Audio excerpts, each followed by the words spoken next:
Nous commençons le shiur, Bezrat Hashem. Cette semaine, ce Shabbat, nous allons lire Parashat Balak.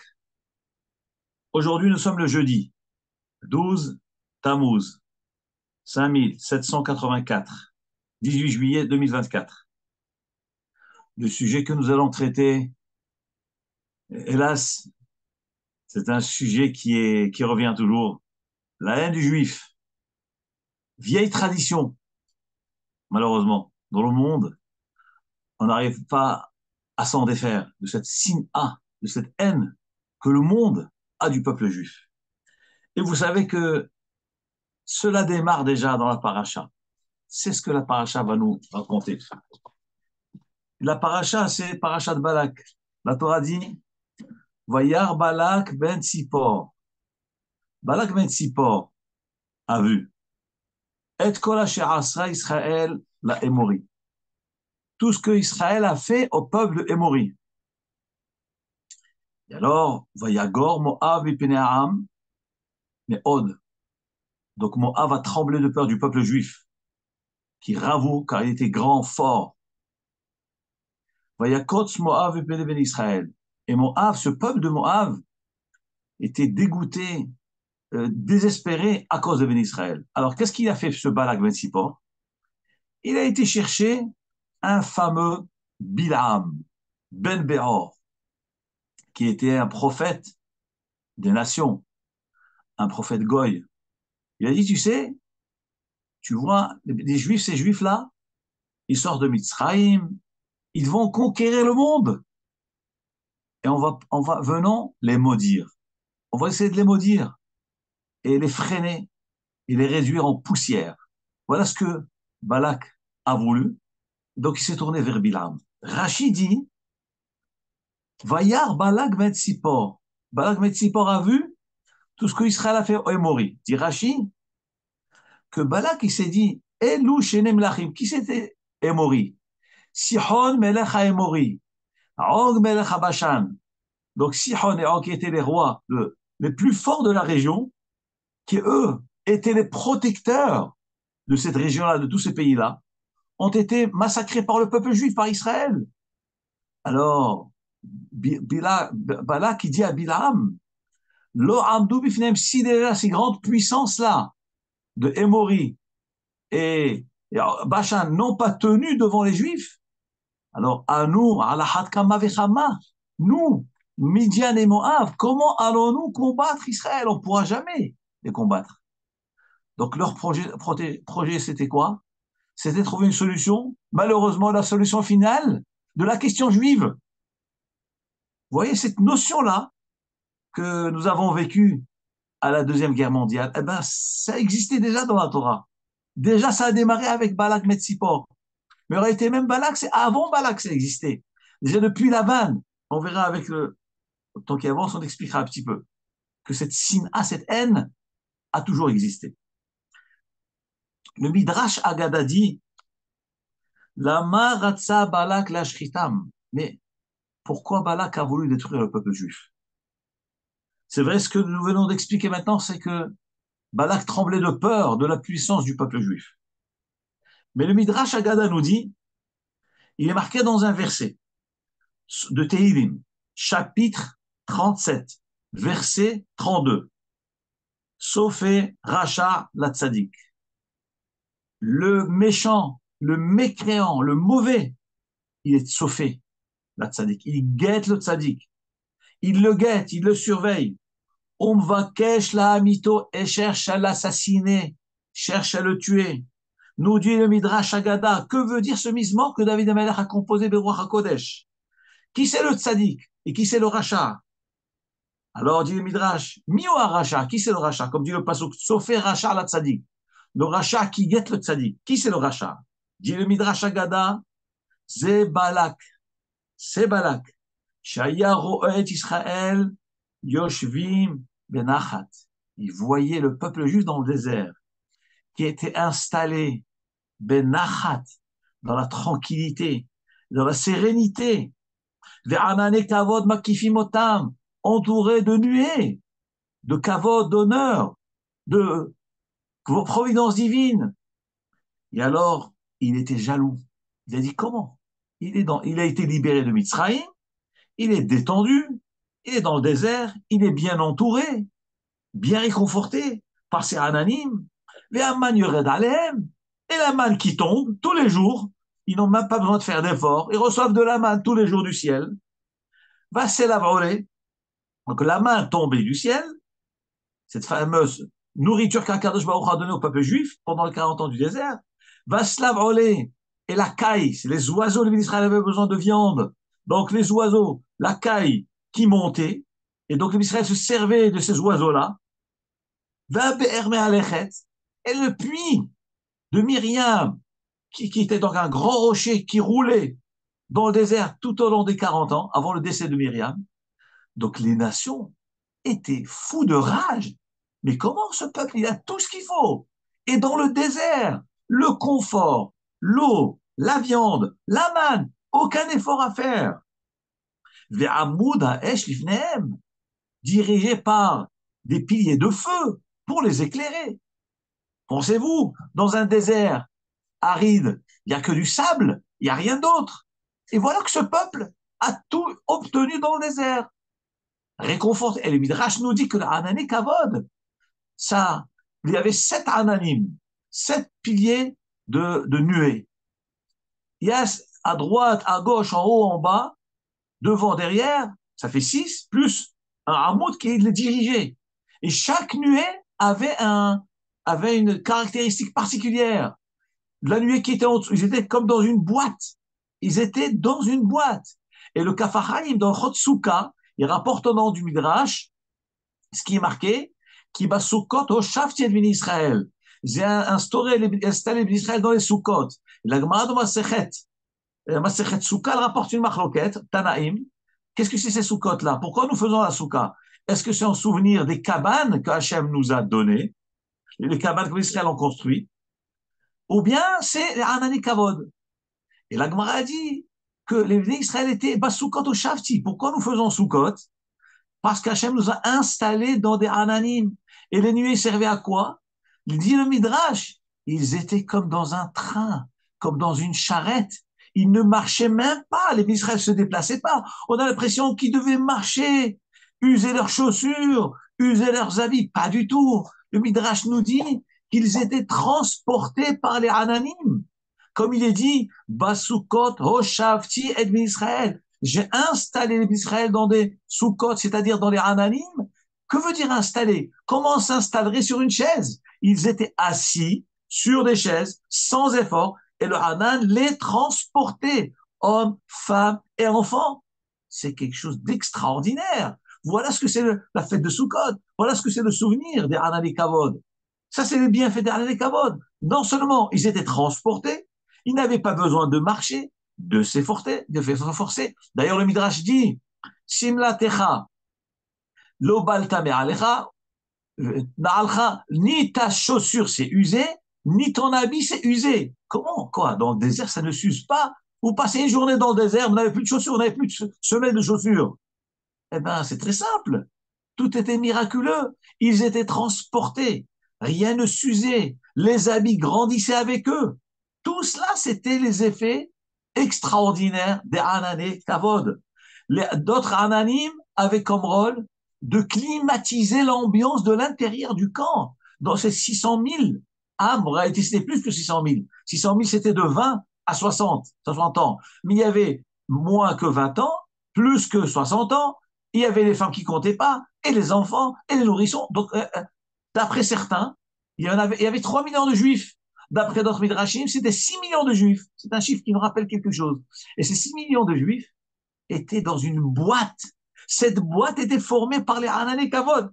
Et les Hanané Kavod, comme j'ai dit, non seulement transportaient ces 6 millions de juifs, ils n'avaient pas d'effort à faire, leurs habits ne s'usaient pas, leurs habits ne se froissaient pas. Nous dit le Midrash, les Hanané Kavod leur repassaient les habits.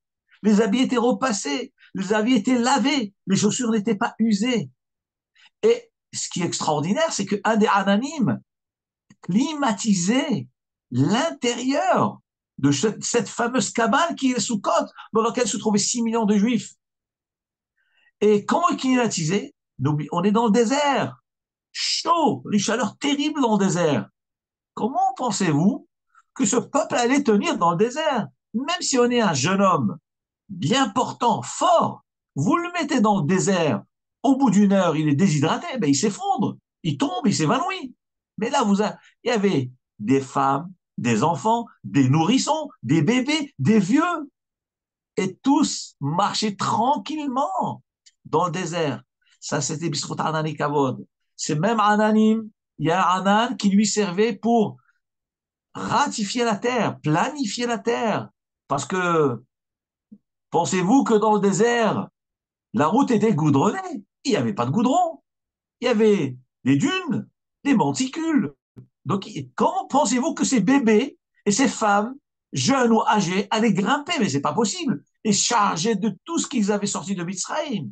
Eh bien, le Hanani Kavod, un des Hananim, était là pour justement planifier, ratisser la terre, la platir, qu'ils puissent marcher. Les Hananim de droite et de gauche les protéger des bêtes féroces, des bêtes sauvages, des lions, des serpents. Le Midrash nous raconte que dans le désert, il y a un juif qui était parmi tous ceux qui étaient là-bas. Il voit un arbre dans le désert. Bizarre, un arbre dans le désert du Sinaï. Comment c'est possible? Et il voit que cet arbre était énorme, énorme, énorme. Et il voyait de temps à autre quelques oiseaux du désert qui venaient, qui se posaient sur cet arbre. Et à son étonnement, il voyait que tout oiseau qui se posait sur l'arbre disparaissait. C'était bizarre. C'était bizarre une vue pareille. Un arbre dans le désert et que les oiseaux qui vivaient dans le désert, lorsqu'ils se posaient sur cet arbre, disparaissaient. En une fraction de seconde, ils n'étaient plus là. Ils repartaient plus, ils s'envolaient plus. Nous dit le Midrash qu'en réalité, les Chachamim ont constaté, les Juifs qui étaient dans le désert du Sinaï ont constaté que ce n'était pas un arbre, c'était des grands bois, des serpents d'un diamètre incroyable et qui avaient la bouche ouverte, mais qui avaient l'aspect d'arbres, de vieux arbres, morts, desséchés. Lorsque l'oiseau se posait, ils étaient absorbés par le serpent, par ces gros serpents-là. Mais regardez ces bêtes féroces qu'il y avait. Regardez ces bêtes sauvages. Un serpent qui peut avaler un homme entier. Eh bien, les Anané, Kavod, protéger le Ham Israël, planifier la terre, ratifier la terre, conditionner l'air frais qui était dedans, réchauffer lorsqu'il faisait froid le soir, rafraîchir lorsqu'il faisait chaud le jour, éclairer. Tout ça, c'était l'Anané, Kavod. Et ce Bilhab, ce Balak Ben Tzipor, il a dit, mais c'est pas possible. Mais pourquoi ces juifs ont toutes ces qualités? Ils ont de la nourriture, comme si on dirait de nos jours, ceux qui disent, mais les juifs, ils ont tout pris. Ils ont conquis le monde. C'est les plus riches. Les grosses affaires, c'est eux. Les chefs d'État, c'est eux. Les chefs de je ne sais quoi. C'est toujours eux, les grands PDG, c'est eux. C'est exactement l'argument de Balak Ben Tzipor. C'est ce qui se passe de nos jours. Nous sommes en train de vivre actuellement, et pas seulement d'aujourd'hui, depuis la veille des temps, on est en train de vivre ce que la Torah nous révèle avec Balak. Et donc, Balak, il dit, ces juifs-là, ils sont tranquilles, Yoshvim benachat, installés tranquillement. Comme de nos jours, on dit, ah, ouais, les juifs, ils sont super riches, ils ont des belles villas, des belles maisons. Anan et Kavod makifim otam. La Anan et Kavod des entours, comme si on dirait aujourd'hui, ah, vous voyez, il y a une très belle villa. Toutes les chambres sont climatisées. Belle voiture. Et la main qui tombe du ciel, de nos jours, on dirait, des grosses affaires, des grands investisseurs. La Viored et la caille, et l'eau disponible pour l'Arab Israël. Éclairé dans ce désert aride noir, éclairé par des piliers de feu. Alors, en un mot, c'est quoi? C'est la jalousie, la haine du juif. L'antisémitisme, en un mot, c'est la jalousie. Les nations sont jaloux de nous. Sont jalouses de nous. V'haya rotse lechabela mulazikam, nous dit le Midrash, à cause de tout cela. Alors, Balak a voulu les chabelam, leur porter atteinte, leur faire mal, les détruire. Velo hinicho hakadosh baruch hu. Hakadosh baruch hu ne l'a pas laissé. Les kayem ma shene'emar. Pour réaliser ce qui est marqué dans un autre verset de Teilim, c'est le psaume 33. Adonai lo ya'azvenu beyado. Hakadosh baruch hu va pas lui laisser le peuple juif entre les mains et en faire ce qu'il en veut. Donc ce Midrash Agada sur cette paracha nous a rapporté en conclusion deux psukim de Teilim, dans deux psaumes différents. Le psaume 37, verset 22, 32, pardon, et le psaume 33. Que dit le psaume 37? Sofé Racha la Tzadik. Le Racha, le mauvais, le mécréant, Sofé, il guette le Tzadik. Qui c'est le Racha? C'est Balak. Mais en réalité, c'est pas que Balak. C'est Bechol Dor Vador, comme on va voir après dans la Haggadah de Pessah. Le Racha guette le juif. La Tzadik pour le Tzadik. Qui c'est le Tzadik? C'est Am Israël, qui s'appelle le Tzadik. C'est cette brebis parmi ces 70 loups. Et donc, ces loups la guettent. Dès qu'elle sort, dès qu'elle va sortir, les loups vont se jeter sur elle. Mais Akadosh Baruch Hu dit, on va kesh la habito, et veulent le tuer. Qu'est-ce que Hachem il dit?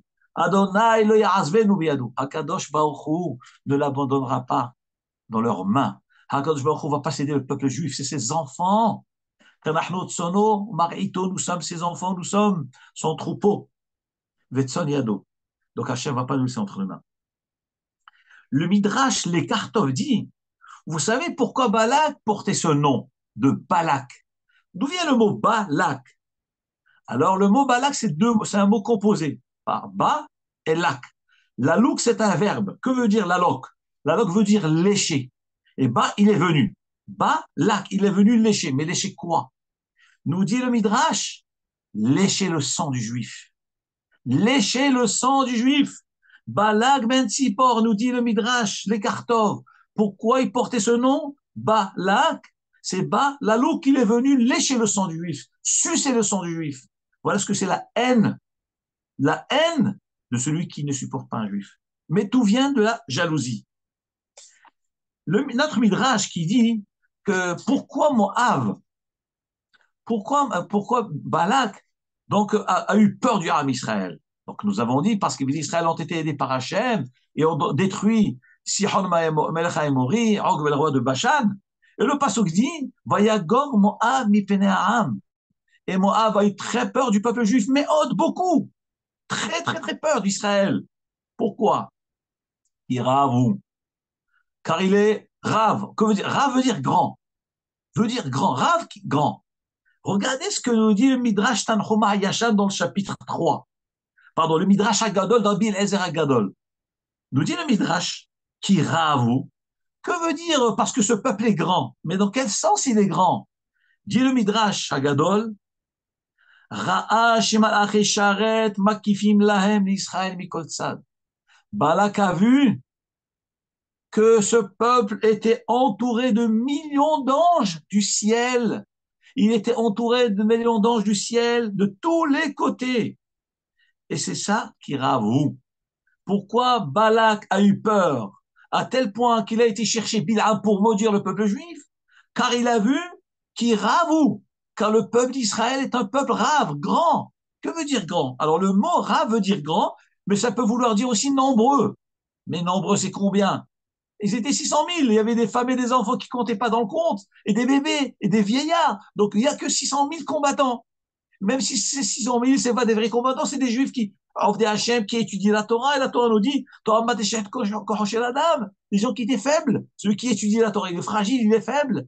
Donc même ces gens-là de 20 à 60 ans, c'était des gens fragiles.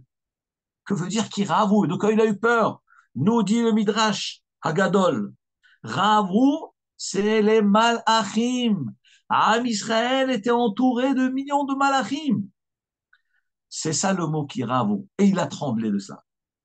La première question que je me suis demandé, mais comment un rachat pareil de Malak a pu voir des Malachim? Déjà nous, en tant que juifs de père et de mère et de Ovdei Hashem, on ne voit pas les Malachim.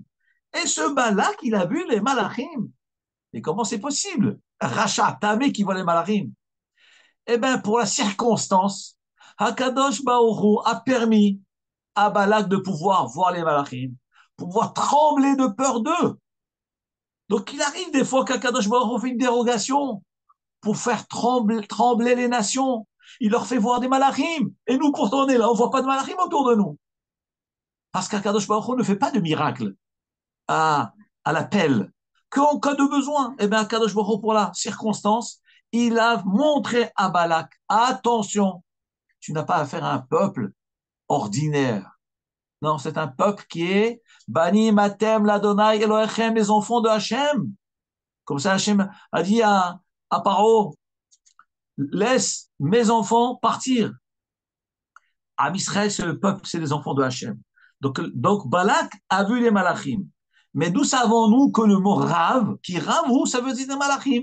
Le Midrash, il dit, donc Rabbi Eliezer, Ben Hurkenos, qui est l'auteur de ce Midrash, lui a dit que Ravo, ça veut dire malachim. Mais attention, tous les enseignements rapportés dans le Midrash, que les Tanaïm et la Morim rapportent, Rabbi Eliezer Agado, c'était un Tana à l'époque de la Mishnah.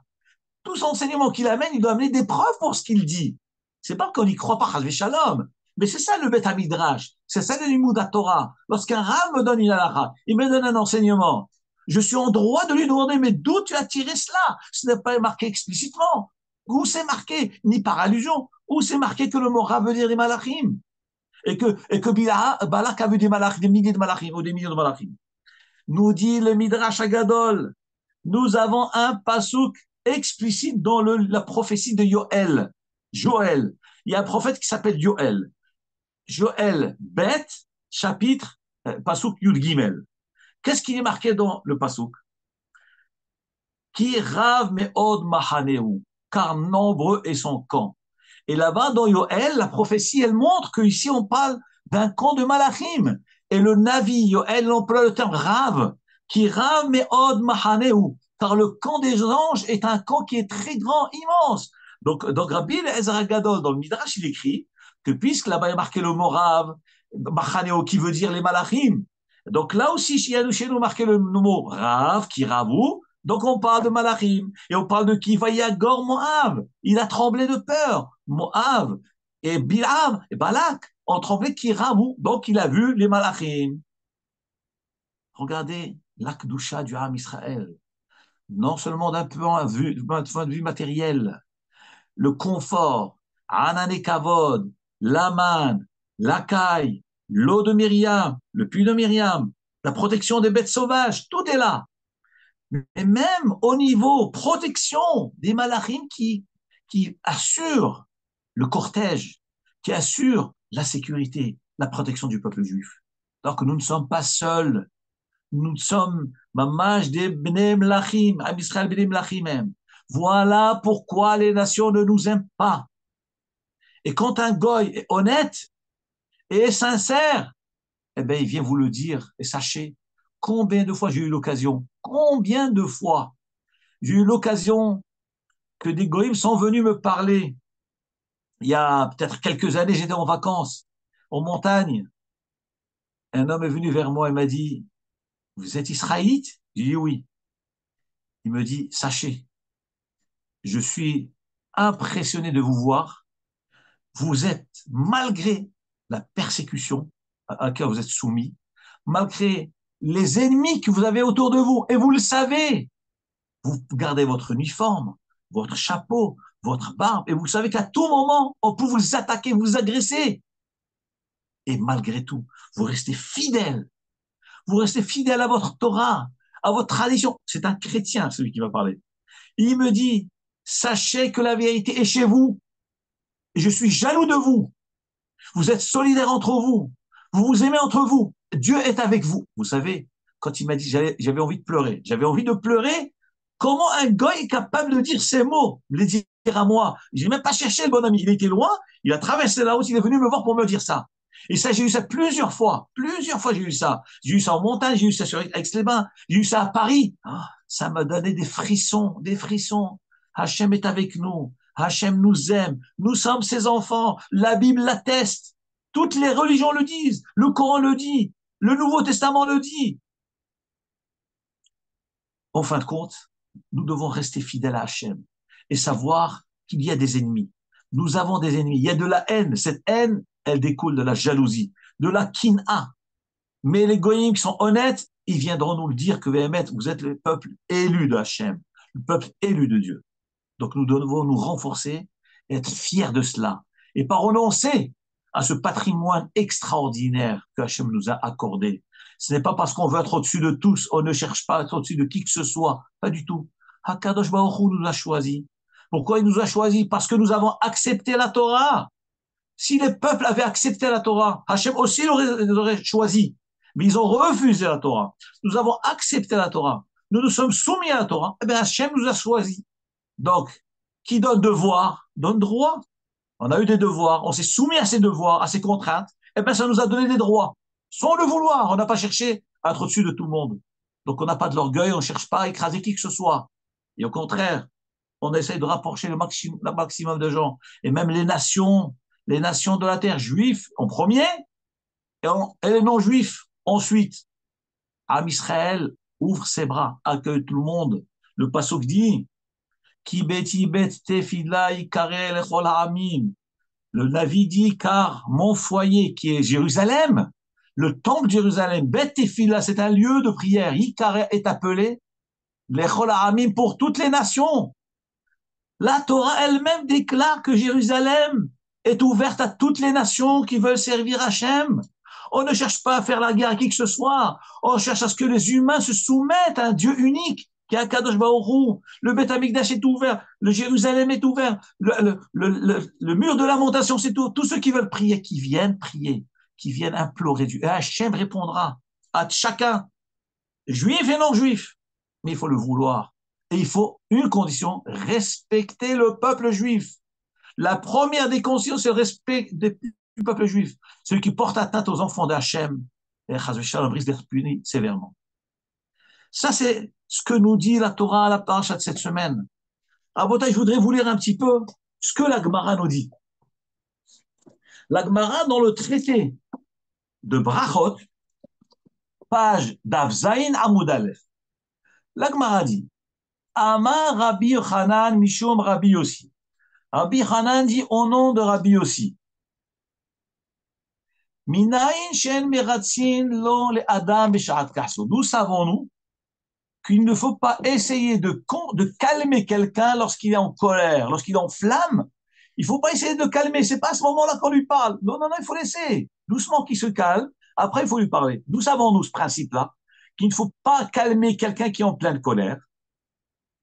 Dire-t-il, la Gemara dit, car il est écrit dans un pasuk dans Shemot, Penu, Pana yelechu ve'ani chotilach. Que ma face passe et hani chotilach, je t'écouterai. De quoi parle ce pasuk? Ce pasuk parle du moment, lorsque les bénis Israël avaient fauté dans la faute du vaudor. Am Israël ont fait le vaudor. Il y a Kadosh et Moshe Rabbeinu est venu plaider la cause du peuple juif. Hachem, je t'en supplie, ne les détruis pas. Je t'en supplie, protège tes enfants. Qu'est-ce qu'Hachem lui dit à Moshe Rabbeinu? Pana yelechu, ma face elle passera. Et après je t'écouterai. Dis la Gemara. Amarlo Akadosh Baruch Hu, Moshe Akadosh Baruch Hu a dit à Moshe. Hamtenli, attends. Jusqu'à ce que la phase de colère, ma phase de colère passe. Et à ce moment-là, j'accepterai ta requête, ta demande. Donc Hachem lui-même a dit à Moshe Rabbeinu, tu veux que je pardonne la faute du vaudor? Laisse-moi d'abord me calmer. N'essaye pas de me calmer maintenant que je suis devant le Mar Sinaï, au moment où Israël est en train de servir le vaudor. Tu essayes de me calmer, je ne peux pas me calmer maintenant. Laisse ce moment passer. Et après, Bezrat Hachem, je pardonnerai, j'écouterai ta requête. Dit la Gemara. Donc nous voyons de là, voilà d'où nous apprenons que quelqu'un qui est en colère, il ne faut pas essayer de calmer pendant sa colère. Il faut attendre que ça passe. La Gemara demande, quoi? Existe-t-il la colère devant Hachem? Chez l'homme, il y a la colère. L'homme se met en colère parce qu'il est contrarié. Parce qu'un humain, lorsqu'il est contrarié, c'est qu'on a touché son kavod, on a touché son honneur, on l'a blessé. Et Akadosh Baruch Hu est au-dessus du kavod. Il est au-dessus de tout cela. Donc, comment la notion de colère peut exister devant Hachem? La notion de colère est liée à un certain respect qu'on doit avoir envers quelqu'un. C'est-à-dire un homme qui, lui, est sensible au respect, à la considération, et il se ressent l'humiliation. Mais Hachem est au-dessus de tout, du respect, de l'honneur, de l'humiliation. Hachem est au-dessus de tout. Comment se fait-il que la Torah nous dit que Hachem se met en colère? Est-ce que la colère existe-t-elle chez Hachem, chez Dieu? L'Agma répond avec l'affirmative. Oui, effectivement, il y a la colère chez Hachem. La preuve, d'Etania, car il a apporté dans Masechet Avodah Zarah, Daf Dalet, Ve'el Zoem Bechol Yom. Hachem se met en colère tous les jours. Alors, avant d'avancer cette Gemara, je voudrais quand même partager avec vous quelque chose d'extraordinaire. On n'a pas tellement l'occasion de parler de cela, mais c'est l'occasion. Ve'el Zoem Bechol Yom. Le Zohar Kadosh demande le mot El. Est-ce que c'est une appellation de rigueur ou c'est une appellation de Rachamim? Parce qu'on sait que le nom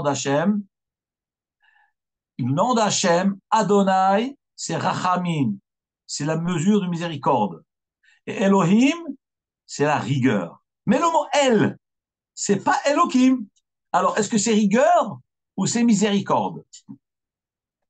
Alors, le Zohar Kadosh rapporte une contradiction. Dans un verset marqué Hesed El Kolayom, la bonté de Hachem tous les jours. Donc le mot El veut dire bonté, donc c'est miséricorde. Hesed El Kolayom. Et un autre passage dans Tehillim, le psaume 7, il est dit El Zohem Bechol Yom. Hachem se met en colère tous les jours, donc c'est rigueur. Alors demande Rabbi Shimon Bar Yochai dans Zohar Kadosh. Le mot El alors, qui signifie Dieu, est-ce que ça veut dire rigueur, Midat Hadin, ou ça veut dire Rachamim? Voilà la question du Zohar Kadosh. Le Zohar Kadosh conclut qu'en réalité, le mot El, c'est Rachamim. Le mot El, c'est Rachamim, c'est la pitié de Hachem. Et d'ailleurs, on dit El Melech Yoshev Al Kiseh Rachamim. Au Mitnaer B'Hasidut. Donc le mot El, c'est Rachamim. Vechesed El Kol Hayom. Le chesed Hachem tous les jours. Alors comment ça se fait que tout d'un coup, là, on a un verset qui dit Ve'ezo El Bechol Yom. Hachem se met en colère, donc c'est rigueur. Nous dit la Gemara, nous dit le Zohar Kadosh, que c'est l'humain qui transforme les rachamim de Hachem en din. Hachem est gentil avec nous. Hachem nous aime. Hachem nous veut du bien. Et des fois, notre ami qui nous aime, on le contrarie, on l'énerve, on l'humilie. Et bien ce même ami devient fâché contre nous. Et pourtant, il était toujours gentil, toujours bon, toujours agréable avec nous. C'est ce que nous révèle le Zohar Kadosh. Le mot El, c'est Rachamim. Le mot El, c'est la pitié. El Melech Yoshev Al Kiseh Rachamim. Hesed El Kolayom, la bonté d'Hachem. Kolayom, toute la journée, Hachem fait du bien, du bien, du bien, du matin au soir, soir au matin. Hachem est tout le temps bien. Tov, Tov Hachem, Kolayom. Mais seulement la nature de l'homme, la conduite, mauvaise conduite de l'homme, elle transforme le Rachamim d'Hachem en din. Et dit le Zohar Kadosh que s'il n'y avait pas ce verset qui est Hesed El Kol Hayom, l'homme, le monde n'aurait pas pu tenir. Le monde n'aurait pas existé. C'est-à-dire que le monde entier tient sur ce pasouk, chez les Emma, Hesed El Kol Hayom. Hakadosh Baruch Hu est tellement bon que le monde y tient, parce qu'il ne lâche pas le monde une seconde de sa bonté. Pas un seul instant. Comme dit le pasouk, Hesed El, la bonté de Hachem, Kol Hayom. Pas Bechol Yom, tous les jours. Non. Dans le jour lui-même, chaque instant du jour, ça, Kol Hayom. C'est pas Bechol Yom, chaque jour et jour, il y a le Chesed Hashem, en gros. Pas du tout. Le jour lui-même, du début jusqu'à la fin, il est entièrement Chesed. Kul Chesed. Il dit, s'il n'y avait pas ce pasouk, le monde n'aurait pas pu tenir. Et je ne vous cache pas que quand j'ai vu ce Zohar HaKadosh, mon corps s'est rempli de simcha. Et chaque Amida, chaque prière, 3 fois par jour, lorsque j'arrive à la Amida, je dis Eloki Avraham, Eloki Yitzhak, Eloki Yaakov, Ha-El Ha-Gadol, je dis El Elyon Gomer Chassadim Tovim. Lorsque je dis le mot El Elyon, Hachem est grand, je m'arrête là et j'ai ce Zohar à Kadosh qui passe dans ma Neshama. El Elyon Gomel Chassadim Tovim. Je m'arrête, j'ai Hachem. Aïe, aïe, comment t'es bon, Hachem. C'est Chassadim Dolim. Chaque jour dans la Hamida, 3 fois par jour, je m'arrête à ce moment-là. Je pense à Hachem. Chesed El Kolayom. Chesed El Kolayom. La bonté de Hachem. On ne s'arrête pas là. Vous allez voir si on a encore un peu de temps. Je me dirais, oui, jusqu'où va le Chesed de Hachem? Mais avec tout ça, on est à des années-lumière de son Chesed. Donc dans la Hamida, il faut penser à cet endroit-là. El El, Elyon Gomel Chassadim Tovim. Mais le El, il va avec Chassadim Tovim. C'est extraordinaire avec ce pshat-là du Zohar Kadosh. Revenons à notre Gemara. Donc la Gemara nous dit, oui, est-ce que Hachem se met en colère? La Gemara dit, oui, Hachem se met en colère. On l'oblige à se mettre en colère, mais il se met en colère à cause de nous. Il transforme le Rachamim en dîme. Où c'est? Qu'est-il? Détania, comme il est marqué. Ve'el Zohem Bechol Yom. Hachem se met en colère Bechol Yom tous les jours. Donc Hachem se met en colère tous les jours. La Gemara demande, et combien de temps Hachem se met en colère? Parce que, attention, vous imaginez ce que ça veut dire la colère d'Hachem? Hachem est Rahem, Hachem est pitié de nous. Hachem est pitié de nous. Vous savez ce que ça veut dire le roi qui se met en colère dans un pays? Vous avez un chef d'État qui se met en colère. Eh bien, ça prend une seconde, il appuie sur le bouton de la bombe atomique, il l'envoie détruire. Il tue des millions de gens. Avec un instant de colère, une petite fraction de seconde de colère, ben, il peut détruire le monde. C'est la guerre mondiale. Ça, c'est un roi normal. Mais le roi des rois, le Melech Malchei Melachim Akadosh Baruch Hu, il se met en colère.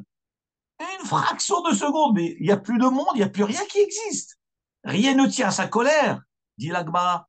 Mais Kamazamo. Et combien c'est dur sa colère? L'Agmara répond, Rega. Elle dure un instant. Traduction du mot Rega veut dire un instant. C'est vrai qu'en hébreu moderne, Rega, c'est une seconde. Daka, il y a Shah, c'est l'heure. Daka, c'est la minute. Rega, c'est une seconde. Mais dans la Gemara, le mot Rega, c'est un instant, c'est une fraction de temps. C'est-à-dire, c'est la plus petite fraction de temps qui existe. On n'arrive pas à la saisir, évidemment. On va voir dans la Gemara, c'est insaisissable. Même, après les secondes, on a les tierces. Mais après les tierces, je ne sais pas comment ça marche mathématiquement, dans le temps, là, dans la fraction du temps.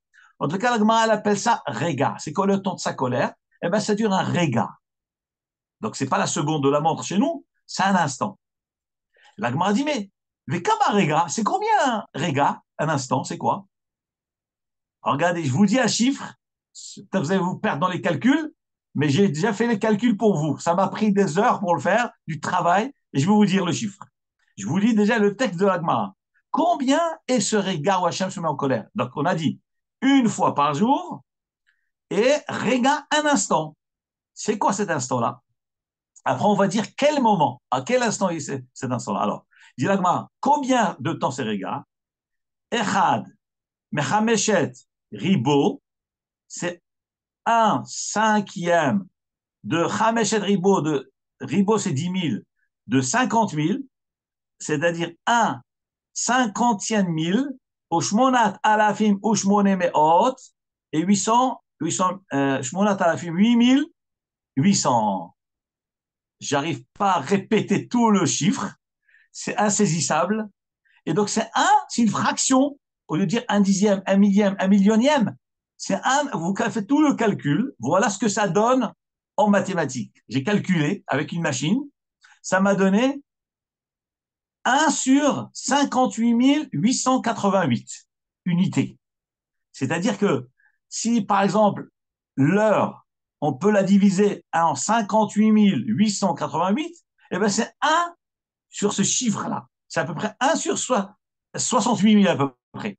C'est-à-dire, mais c'est insaisissable. On ne peut même pas saisir. Ce n'est pas une fraction de seconde. Ce n'est pas une seconde, c'est un millionième de seconde. Je ne sais pas exactement à quoi ça correspond. En tout cas, voilà le chiffre que j'ai obtenu de la Gemara en calculant. Et la Gemara dit, elle conclut, Ve'en kol biria yichola likaven otasha. Et aucun humain, aucun être humain, et apparemment, si je vous traduis littéralement les mots de la Gemara, c'est pas qu'aucun humain ne peut saisir ce moment. La Gemara ne dit pas les humains, elle dit, il y a d'autres choses. À part les humains, il y a ce qu'on appelle birial, créature. C'est qu'apparemment, les animaux, j'imagine que chez les animaux, il y a une force de détection, de maîtrise de temps. Ils savent repérer ces instants très, très infimes que l'homme ne peut pas saisir. Et c'est pour ça que là, on voit le terme biria. Ve'en kol biria. Aucune créature sur terre n'existe chez Cholale Kaven Otasha qui peut cerner et saisir ce moment, dire là, c'est maintenant. Impossible. C'est un moment insaisissable.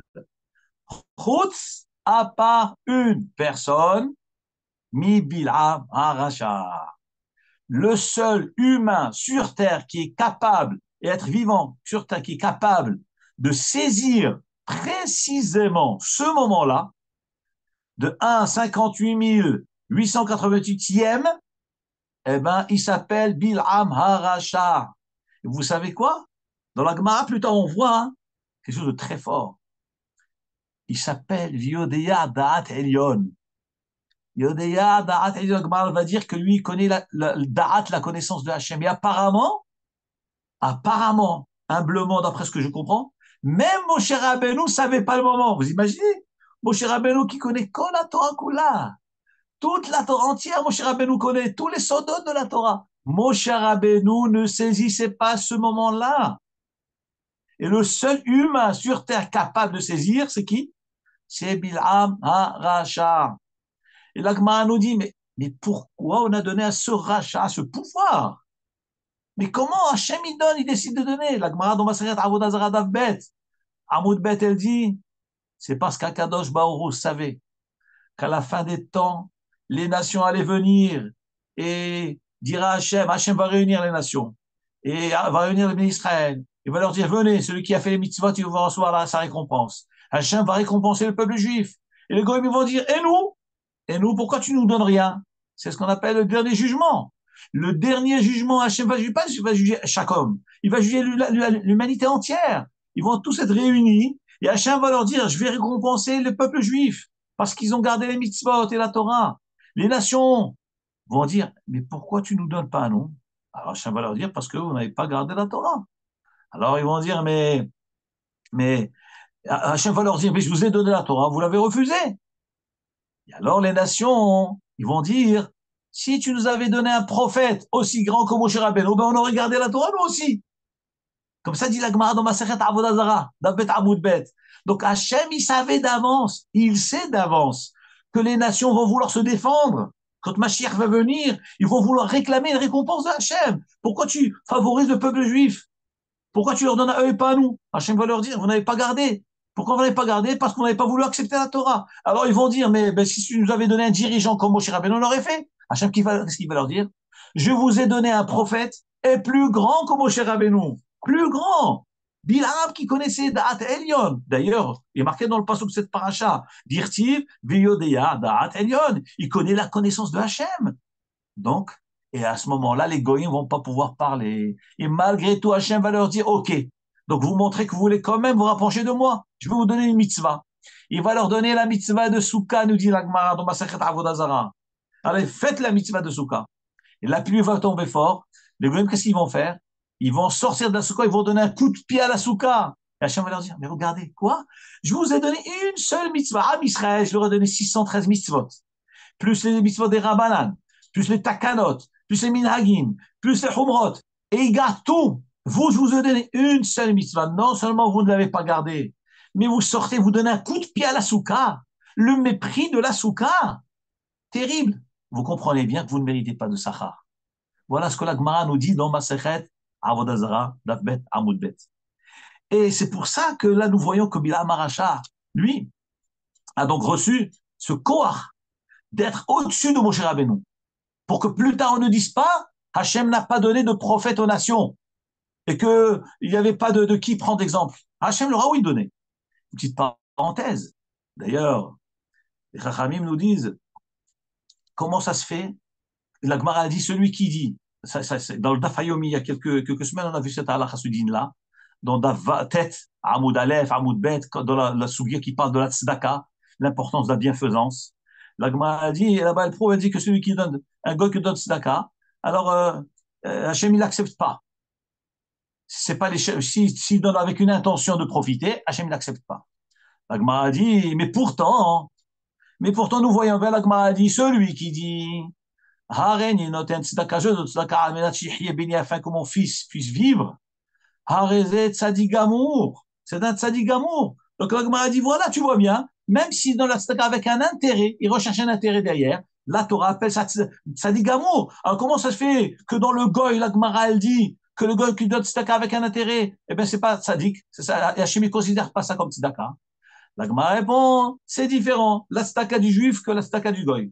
Lorsqu'un ben Israël donne la tzedaka, il donne la tzedaka. Évidemment, il dit Hachem, je te donne cette tzedaka afin que mon fils y guérisse. Alors, pourquoi cette tzedaka gamour? Il a cherché l'intérêt. Il profite de la mitzvah. Normalement, il fait les Shem Shamaim. Lui dit Rashi. Il explique, il dit Rashi. Parce que ce juif-là, s'imagine, Hachem, il guérit pas son fils. Est-ce qu'il va regretter d'avoir donné tzedaka? Non, il va pas regretter. Il dit Hachem, je te demande, je t'en supplie, par le mérite de cette tzedaka, guéris mon fils. Si tu ne le guéris pas, eh ben, je suis d'accord toujours de te donner cette tzedaka. Je regrette pas, je retire pas mon argent. Je le ai donné. Mais quand le gars, il pose une condition, il dit afin que mon fils y vive, et son fils ne vit pas, et qu'il reste toujours malade, le gars, il insulte. Il dit, je ne veux pas donner de tzedaka, j'ai regret d'avoir fait la mitzvah. Voilà la différence entre un juif et un goy. Voilà ce qu'on nous dit l'Agmara. Eh bien, exactement la même chose là aussi. On voit, Am Israël, ils sont attachés avec Hachem, qu'ils donnent ou qu'ils ne donnent pas. On espère qu'Hachem va nous donner ce dont on a besoin. Mais s'il ne donne pas, eh ben on fait confiance à Hachem. On fait confiance à notre papa qui nous aime. On sait que c'est pour notre bien. Mais un goy, il ne va pas dire ça. Un goy, non, il regrette. Revenons à notre Gemara. Donc le Gemara dit oui, effectivement, Hachem se met en colère. Et c'est un moment très, très précis. 1,58 888e de l'heure. Ça, c'est le moment où Hachem se met en colère. Et ce moment, aucun humain, aucun être vivant n'arrive à cerner, sauf un homme qui s'appelle Bil'am Aracha. Alors, la Gemara dit, mais je ne comprends pas. Hashta da'at behem tolo havayada. Da'at elyon havayada. Je ne comprends pas. Comment la Gemara nous atteste, nous affirme que Bil'am, il connaissait, il arrivait à viser, à cerner ce laps de temps-là. Mais si déjà l'esprit son ânesse, il n'arrivait pas à savoir. Il a frappé 3 fois l'ânesse.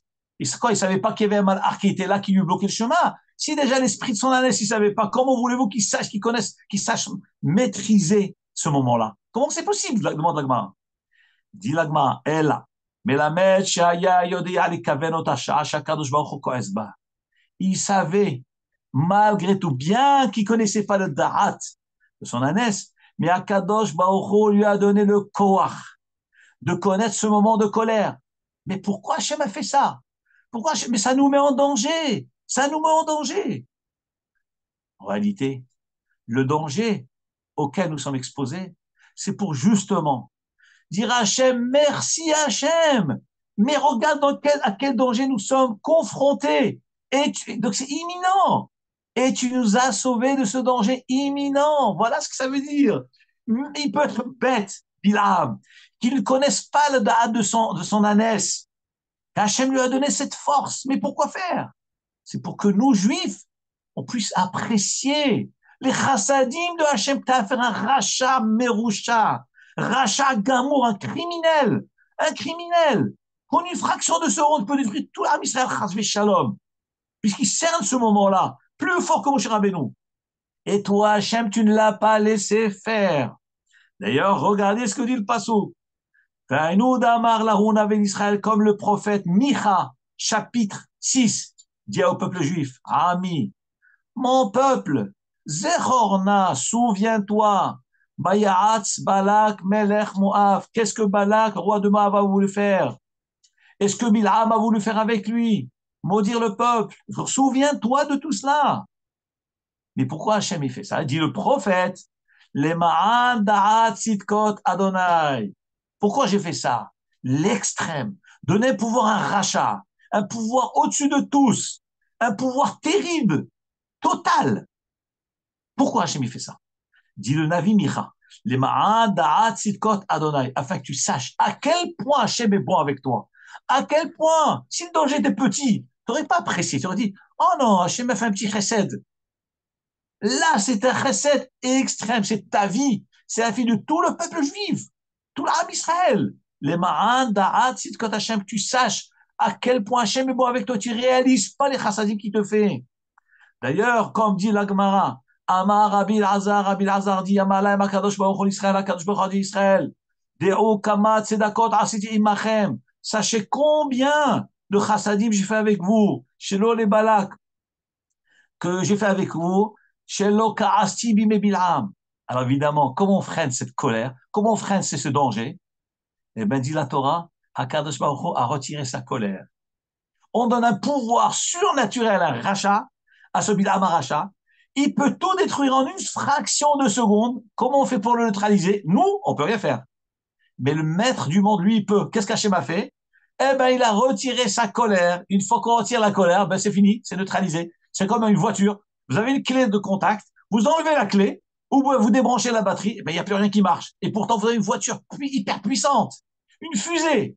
Vous coupez le contact, il n'y a plus rien qui marche. Vous enlevez la colère de Hachem, eh bien, il n'y a plus rien qui marche. C'est ce qu'il dit le Passouk.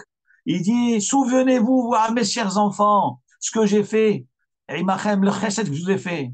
Chez Lokaasti, Bime Bil'am Aracha. Je ne me suis pas mis en colère à l'époque du Bil'am Aracha. Chez Loule Kaasti. Regardez ce qu'il dit là-bas. Et je conclue avec ça. Que si je m'étais mis en colère, Lonishtayer, Mission RM, chez Sari de Palit. Il ne resterait pas un seul ennemi. Khalvishah veut dire au contraire, le juif. Un seul juif ne serait pas resté. Un. Tellement que la colère est très très forte. Et moi, Hachem, j'ai enlevé cela. Et Bil'am lui-même a dit, Ma ekov lo kaboel. Mais comment je peux maudire? Hachem ne veut pas que je maudisse. Comment je peux mettre en colère qu'Hachem n'est pas en colère? Donc on voit de là qu'Hachem, il a enlevé sa colère. Je conclus en disant, sachez que tous les jours, nous avons l'habitude, à la fin de la tfila, de lire les 10 zéchirot, les 10 souvenirs, qui est une obligation de se souvenir tous les jours. Et je vous lis là, celle-là et j'arrête. Hareni mekayem mitzvah zachor. J'accomplis la mitzvah. D'ailleurs, ces prières-là, c'est rapporté à la fin du sidour de la tfila, des 10 souvenirs, et c'est ce principe. Et on dit, voilà, je suis mekayem mitzvah, de se souvenir. Shiitzil Hashem et avotenu, qu'Akadosh Baruch Hu a sauvé nos ancêtres, de Bil'am et de Balak, comme il est marqué dans le Passouk. Ami zechorna meyatz Balak, souviens-toi mon peuple, ce que Bil'am a voulu te faire. Minashitim, Adagigal, et pas seulement souviens-toi de cela, c'est que Bechol Dor Vador, Amdim Alenu Lechalotenu, comme dit la Haggadah, tous les jours, toutes les générations, le même Balak, le Bil'am, le Lavan, le Hitler, le Satan, à toutes les civilisations, les Romains, les Grecs, il n'y a pas eu une époque où on a eu la paix sur cette terre. Il n'y a pas eu de paix à voir en Israël toute la vie. Et Akadosh Baruch Hu, pourquoi il fait ça? Pour qu'on soit reconnaissant vers lui, qu'on revienne vers lui, qu'on s'attache à lui. Il nous aime et il ne va pas nous abandonner. Jamais, jamais, jamais. Et très bientôt, on va tous retourner à Yerushalayim, à Benouya. On va accueillir le Melech HaMashiach et tous nos otages vont être libérés, Bezat Hashem. Nos soldats vont guérir, les malades vont guérir. Et Hashem va instaurer la paix dans le monde, même au niveau des nations qui vont se rapprocher de nous et vont tous servir Hashem. Bezat Hashem. Baruch Adonai L'Olam Amen Amen. Amen. Shabbat Shalom.